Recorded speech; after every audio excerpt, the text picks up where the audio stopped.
Hello there, you're now watching English News at 5 with Shira Abang Mansor.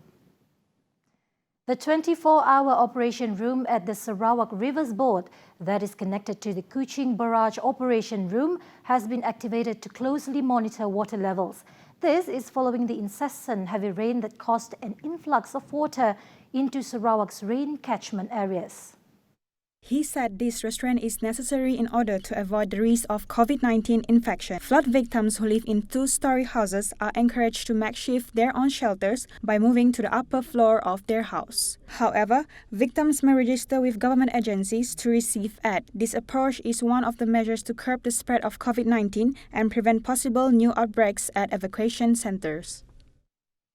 The Malaysian Meteorological Department has issued a yellow alert weather warning with heavy rain for Sarawak involving Kuching, Serian, Samarahan, Sri Aman, Betong, Sarike, Sibu and Muka.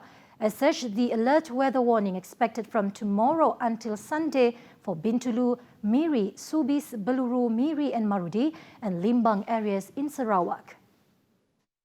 Met Malaysia Director General Jailan Simon in a statement said strong northeast winds of up to 60 km per hour with waves as high as 4.5 meters could also occur in the waters of Kelantan, Terengganu, Pahang, East Johor, Sarawak, West Sabah and Labuan during the period. Northeast winds of up to 50 km per hour with waves reaching a height of 3.5 meters can occur in the waters of East Sabah, he said, adding that the condition could risk the overflow of seawater along the coast and estuaries in the area. There is no need to evacuate to a temporary relief centre if the situation is not critical. This was urged by Sarawak Minister of Local Government and Housing, Datuk Seri Dr. Sim Kui Hian, who said this is especially true for those living in two-storey houses. Said this restraint is necessary in order to avoid the risk of COVID-19 infection. Flood victims who live in two-story houses are encouraged to makeshift their own shelters by moving to the upper floor of their house. However, victims may register with government agencies to receive aid. This approach is one of the measures to curb the spread of COVID-19 and prevent possible new outbreaks at evacuation centers. Meanwhile, the flood situation in Bau as of this morning is worsening. For the updates, we have Ruben Gomez on the line. So, Ruben, are you there with us? Hello, Shira. And could you please update us on the flood situation in Bau, please? Right, the flood situation in Bau is getting worse. We depart from the HQ of the Fire Rescue Department since morning at 9:30 a.m. Before we go to the Bau town there, we have our first stop at Sinawan town, which is at that time of 10 a.m.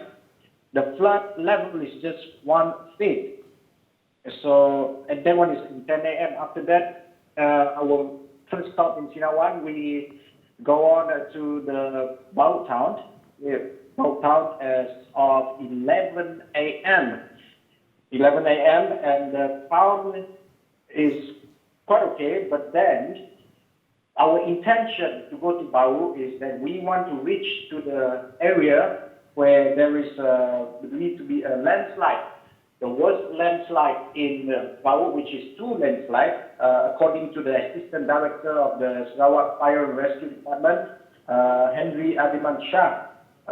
That's what the information we had. But then we had to stop at the junctions from Bau to Surisin and Bau to Lundu because the flood situation there had made us stop because the flood from the river, caused by the river, overflow. And it's so bad that if the water gate is open, the whole Bau town will get flooded by it. So we try to use the alternative road, which is in Jalan Todong. It is also flooded. So yeah, this moment, as of this evening, this afternoon, is getting worse because the rain is non-stop here, Shira. Welcome back. A body part believed to be of the vicious crocodile-attacked victim at Kampung Merani, Kota Samarahan, was found at 12 noon today. The search team found the mostly intact right leg from thigh to foot of 28-year-old Azian Azhar, 7.5 kilometers away from the scene of the attack. According to a statement by State Fire and Rescue Department spokesperson, surface search operation, which began on January 12, was expanded to 15 kilometers in radius around the location of the attack. The team also found the victim clothes throughout the 2 days operation at the dens of the crocodile. The body part was discovered tangled between the trees along the Samarahan River mouth. However, no other body part has been found so far. The search and rescue operation was called off after the victim's family accepted and believed that the body part found was of Azian. The search operation involved over 50 personnel and volunteers and 11 boats. On January 12 at 3:45 a.m., Azian, who was accompanied by his father, was fishing at the river when a crocodile struck and attacked and dragged the victim into the river. The Malaysian Ministry of Health is targeting a reduction in COVID-19 cases in the country from an average of 2,000 cases a day to 500 cases a day. Health Director General Tan Sri Dr. Nur Hisham Abdullah said it would probably take around 4 weeks to reach that target. Through a Facebook statement, the estimate is based on the current situation of high daily cases and an R0 or infectivity rate of over 1.0. He added the movement control order cannot be prolonged as it could have a negative impact on economic growth. In order to curb the spread of the pandemic, he hoped that the people would stay at home and practice standard operating procedures so that the chain of infection could be severed. If the number of cases drop, a conditional movement control order is still required to flatten the curve.